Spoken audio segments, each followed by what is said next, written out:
faveur soit sur nos vies. Si nous sommes là, c'est par rapport à la faveur de Dieu. Nous ne méritons rien. Et nous ne sommes même pas dignes de nous approcher de lui. Et personne ne peut dire, je suis digne d'être dans la présence de Dieu. Mais c'est une faveur que Dieu nous a accordée. Parce qu'à cause de nos péchés, nous étions déjà éloignés du Seigneur. Nous étions déjà perdus. Mais ce matin, la faveur et la grâce de Dieu vient surabonder dans ta vie et dans ma vie. Nous sans plus tarder, je vais laisser le pasteur, il va nous prêcher la bonne nouvelle et nous aurons l'occasion, on prendra quelques minutes tous ensemble pour se diriger vers la salle parce que l'heure a changé aussi et les choses changent dans le royaume. Alléluia. Est-ce que vous êtes là? L'heure change, les choses aussi changent. Et nous devons, parce que nous ne pouvons pas dire, non, nous, notre culte commence à 10 heures, il faut ramener le culte en arrière, il faut attendre. Non, l'heure est passée. Et ce matin, nous voulons tout simplement bénir le Seigneur. Pasteur, on peut acclamer le Seigneur très très fort pour l'homme de Dieu, pour sa présence ce matin au milieu de nous. Merci, pasteur.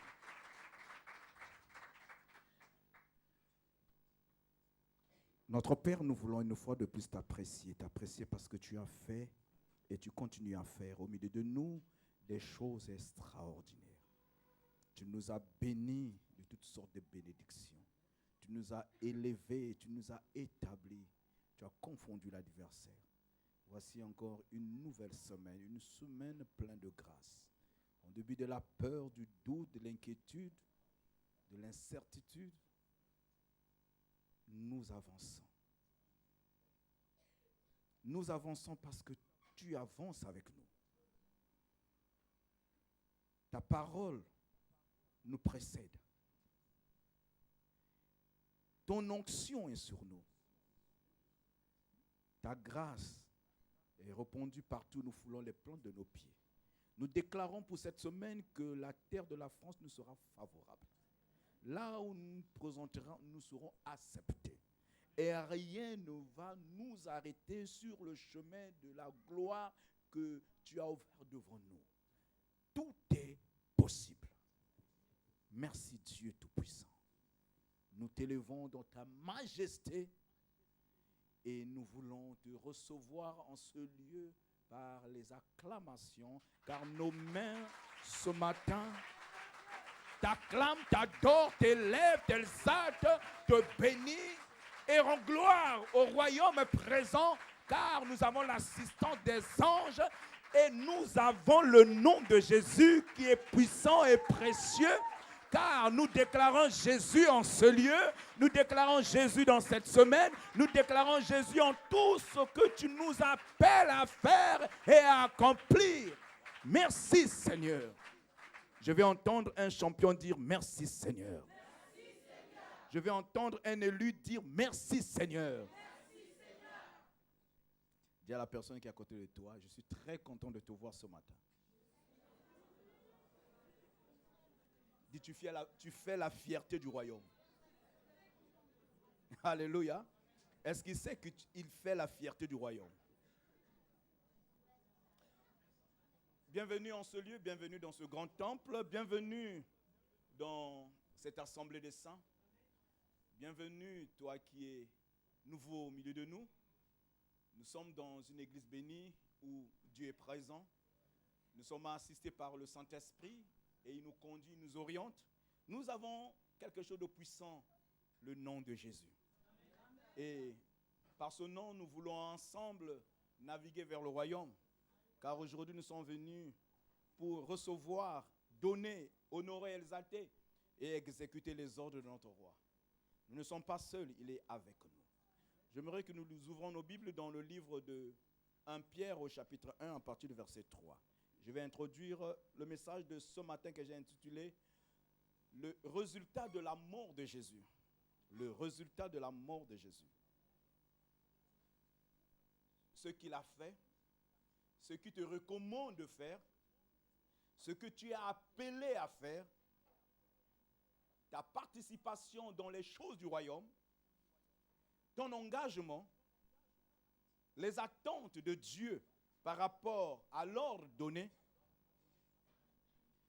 et les remerciements qui doivent jaillir de nos bouches des paroles de joie, des encouragements. Parce que Dieu nous appelle à avancer. Dieu nous appelle à passer. Dieu nous appelle à aller en avant. Jacques au chapitre 2, Pierre, excusez-moi, 2. J'ai dit Jacques? Excusez-moi, c'est 2 Pierre, chapitre 1, à partir du verset 3. Si quelqu'un n'a pas, je peux lire rapidement pour nous. Sinon, je lis dans le nom de notre Seigneur Jésus. Voilà. 2 Pierre chapitre 1, à partir du verset 3. Je lis.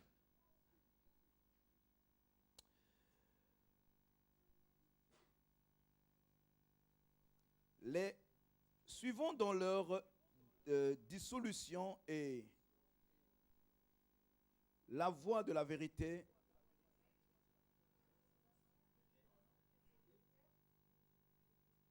c'est ça? 2 Pierre. Ah, excusez-moi, je suis en train de lire 1 Pierre. Quelqu'un peut lire pour nous 2 Pierre chapitre 1 verset 3. Comme sa divine puissance nous a donné tout ce qui contribue à la vie et à la piété au moyen de la connaissance de celui qui nous a appelés par sa propre gloire et par sa vertu, lesquels nous assurent de sa part les plus grandes et les plus précieuses promesses, afin que par elles, vous deveniez participants. Quelqu'un peut dire participants. Dites très fort, participants de la nature divine et en fuyant la corruption qui existe dans le monde par la convoitise. À cause de cela, même, faites tous vos efforts pour joindre à votre foi la vertu, à la vertu, la science, à la science, la tempérance, à la tempérance, la patience, à la patience, la piété, à la piété, l'amour fraternel, et à l'amour fraternel, la charité. Alléluia. Le deuxième texte se trouve dans 2 Corinthiens chapitre 5, verset 17.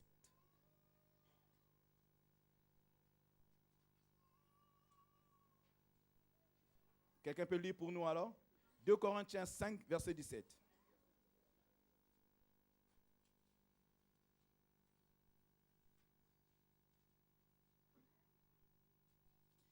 Si quelqu'un est en Christ, il est une nouvelle. Les choses anciennes, et voici toutes choses deviennent. Alléluia. Bien-aimés, nous devions tous être participants de la nouvelle nature.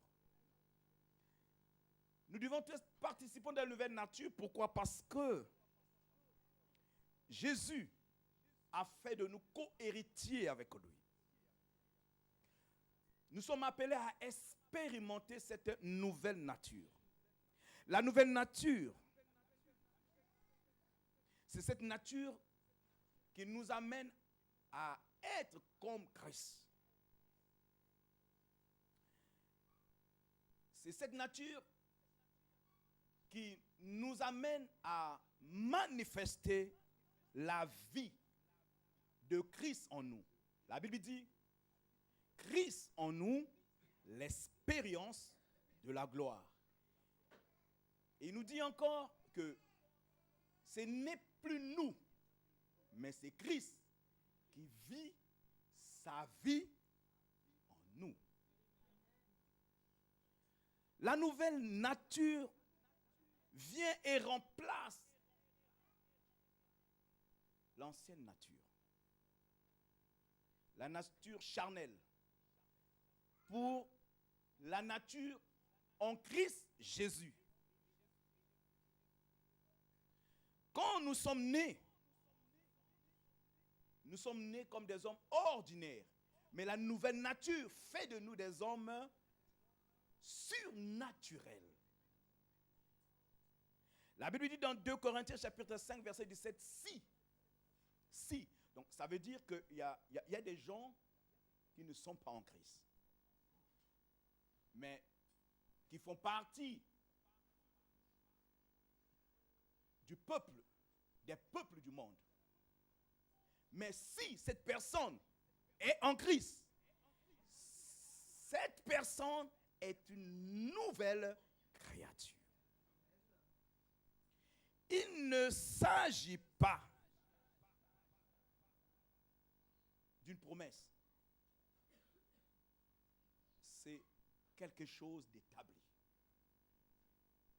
On ne discute pas cette nature. Dès que vous êtes en Christ, vous avez cette nature. Vous avez la nouvelle nature. Et cette nature vient arrêter la nature ordinaire, qui est une nature du premier Adam, qui nous amène à manifester tout ce qu'un homme sur la terre est appelé ou peut manifester. Cette nature, en Christ, nous permet de vivre, de faire, d'agir, de parler, de penser, d'avancer, de régner, d'avoir des choses et marcher dans la foi comme Christ l'a fait sur la terre quand il était avec nous. Est-ce que quelqu'un peut dire amen? La nouvelle nature nous amène à nous engager dans les choses du royaume, dans ce que Dieu nous a appelés à faire. La nouvelle nature fait ressortir des éléments, des choses que Dieu a déposées en nous par la vie en Christ à l'intérieur de nous. Ça ne se force point. Ça devient normal. Car c'est une nouvelle vie qui se trouve à l'intérieur de vous et qui agit.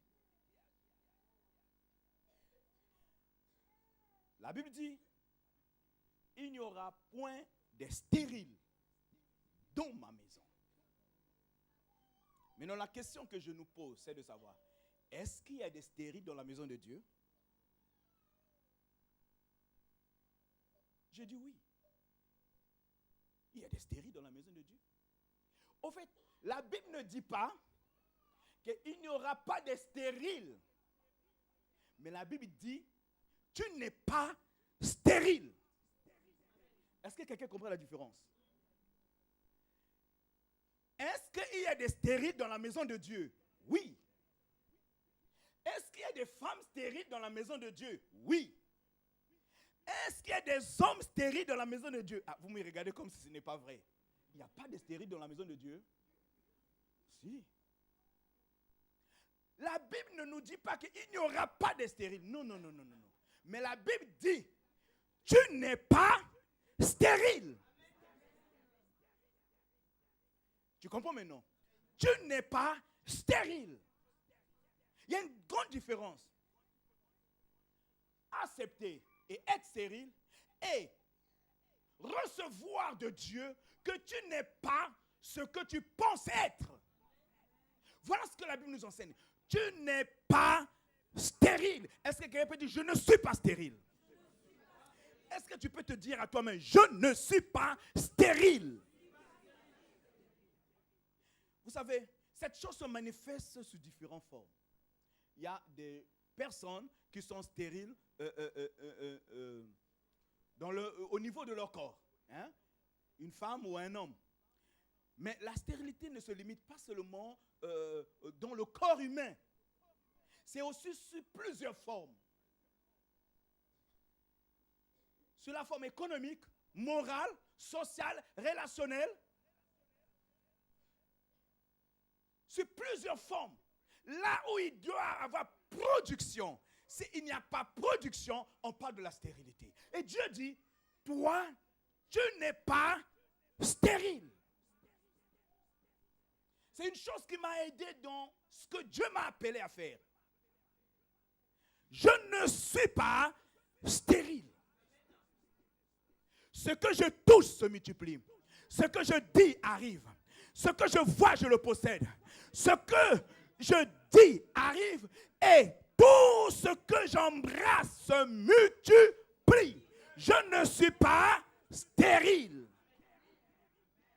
Il peut arriver que je traverse un moment, des circonstances, mais je sais que c'est passager. Je ne suis pas stérile. Il peut arriver qu'il y ait un blocage quelque part, mais je ne suis pas stérile. Voilà le langage de la nouvelle création. Il dit ce que Dieu dit de lui. Et il est ce que Dieu a dit de lui. Il n'est pas stérile. Et je déclare ce matin que vous n'êtes pas stérile. Je dis que vous n'êtes pas stérile. Vous êtes appelés à avancer et vous êtes appelés à prospérer. Ce que vous avez touché va se multiplier. Ce que vous avez vu, vous allez le posséder. Ce que vous déclarez va arriver. Parce que vous êtes fécond. Dis, je suis fécond.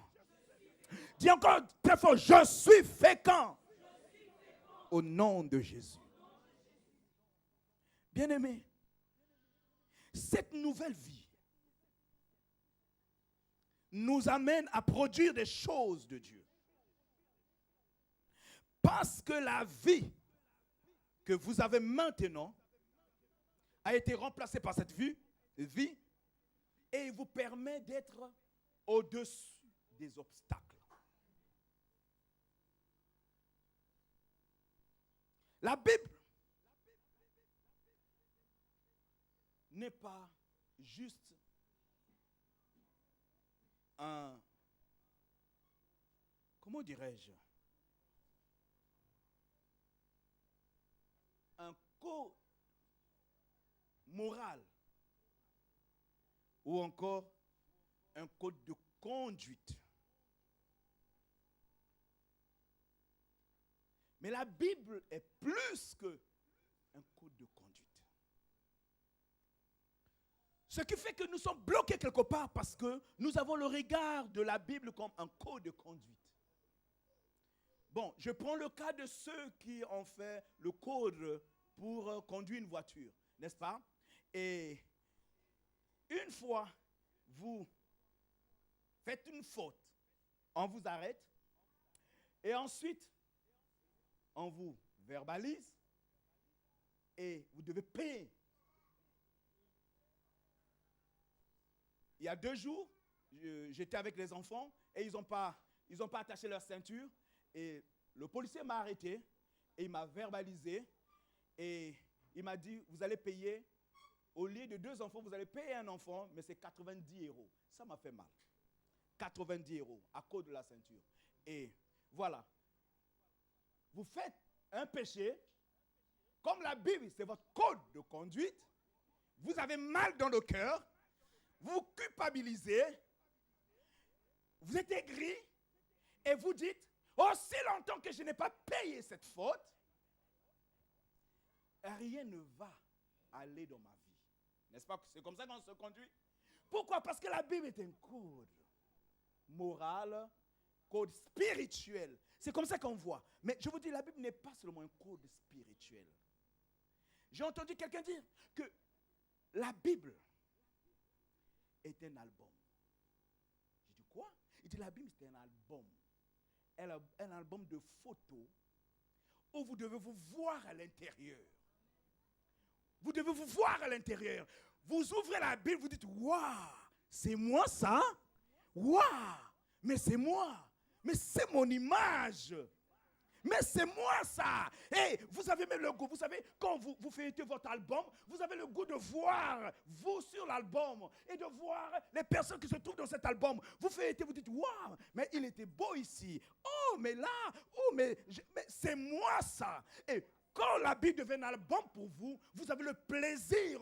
Ce n'est plus ce qui vous accuse, mais c'est ce qui vous permet de vous révéler. C'est ce qui vous permet de vous voir. C'est ce qui vous permet de vous identifier. C'est ce qui vous permet de voir qui vous êtes. Alors vous pouvez dire, je ne suis pas n'importe qui. Voilà moi. Vous voyez comment je suis? Waouh! Mais je suis à son image. J'ai son langage. Mais j'ai sa taille. Mais je suis comme lui. Quelque chose change en vous. Vous voyez? Quand ce n'est plus un corps qui doit vous culpabiliser ou vous juger ou vous dresser, mais quand ça devient quelque chose de palpable, une image que vous pouvez voir, vous pouvez vous identifier, alors ça fait votre fierté. Alléluia, ça fait votre fierté. Vous êtes content de la lire, vous êtes content de l'étudier et content de la rassembler parce qu'elle parle de vous, elle vous représente, elle reflète l'image de qui vous êtes. Vous vous retrouvez là-dedans et vous êtes content de la voir avec vous et de la présenter à tout le monde. Voici moi dans ces Écritures. Voilà ce qui est dit de moi. Voilà comment je suis. Tu vois ma taille, tu vois mon image, tu vois ma richesse, tu vois ma grâce, tu vois ma faveur, tu vois ma bénédiction, tu vois mon succès, tu vois les choses que je possède. C'est moi ça. Vous n'aurez plus à fuir la Bible. Vous n'aurez plus à la cacher. Vous n'aurez plus à faire de la Bible votre porte-monnaie et votre porte-bagage. Mais ça devient quelque chose qui est toujours avec vous. Et chaque personne qui entre chez vous, qu'est-ce que vous faites? Vous sortez votre Bible parce que c'est vous. Et par des choses qui vous concernent. Elle est votre image. Si quelqu'un est en Christ, voilà comment son esprit peut réfléchir. Voilà comment son esprit peut parler. Voilà comment son esprit. La Bible dit, vous êtes une nouvelle création. Vous n'êtes pas reformé, bien-aimé. Vous n'êtes pas reformé. Vous n'êtes pas retravaillé. Vous êtes un nouveau type. Un nouveau type. Vous êtes un nouveau type. Quelqu'un qui n'a jamais existé et tout à coup, Dieu le fait exister. Ça n'a jamais existé. Mais vous, vous êtes un nouveau type. Donc, vous n'avez jamais existé. Parce que l'ancien est parti. Mais vous ici, ce que je vois maintenant, c'est un nouveau type. Qui est prêt à agir, qui est prêt à avancer, qui est prêt à faire des choses sans contrainte. Quand il s'élève, c'est un nouveau type.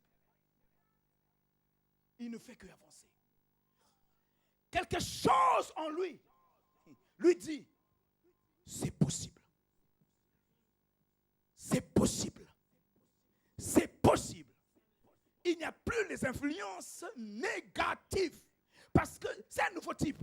L'ancien type était influencé par la mouvance, influencé par le groupe, influencé par les événements, influencé par des choses contraires. Le nouveau type s'inquiétait. L'ancien type s'inquiétait. Il s'imaginait des choses impossibles et il était triste, malheureux, angoissé. Il se disait toujours incapable, impossible. Mais vous êtes un nouveau type. Ce type que je vois maintenant, capable de réaliser des choses que Dieu l'a appelé à faire. Il ne dit plus impossible, il dit possible. Voilà ce que la Bible dit de vous. Est-ce que quelqu'un peut dire merci Seigneur?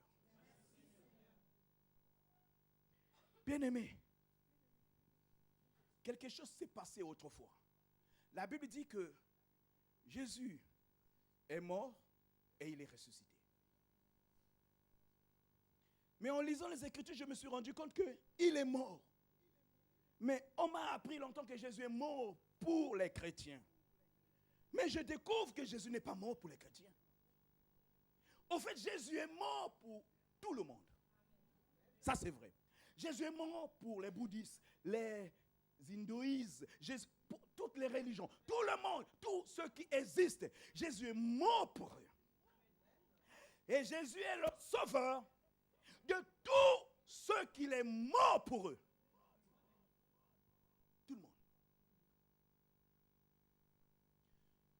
dire,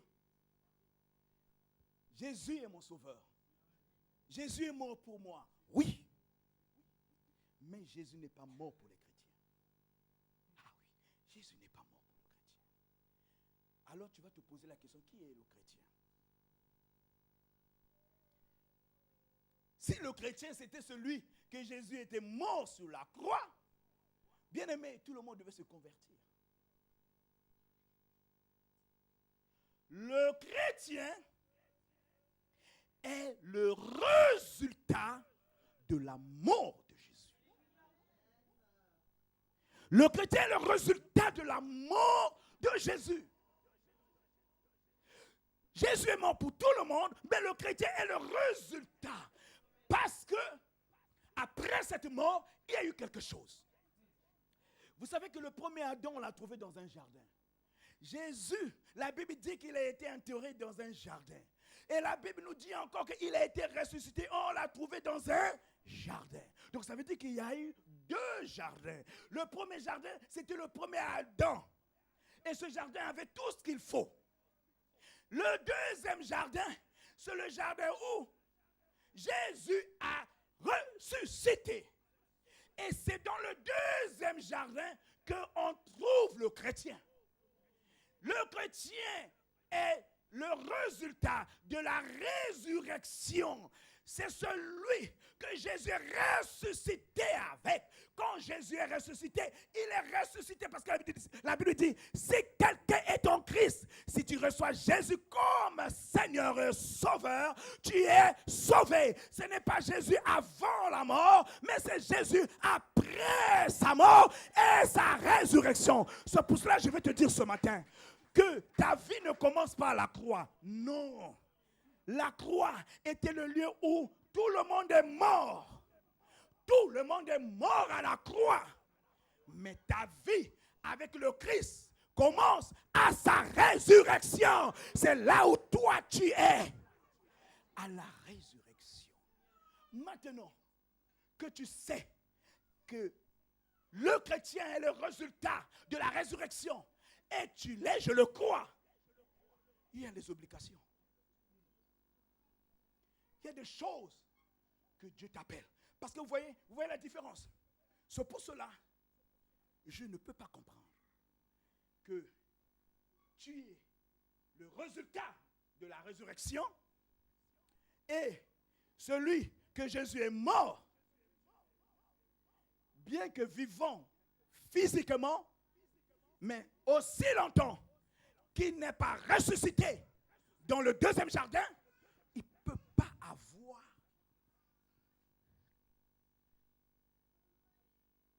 même obligation. C'est pas possible. Il ne peut pas avoir même obligation. Il ne peut pas avoir influence. Il ne peut pas avoir des choses qui partent de A pour influencer B. Toi, tu es un B. Et le A ne peut pas. Vous savez pourquoi?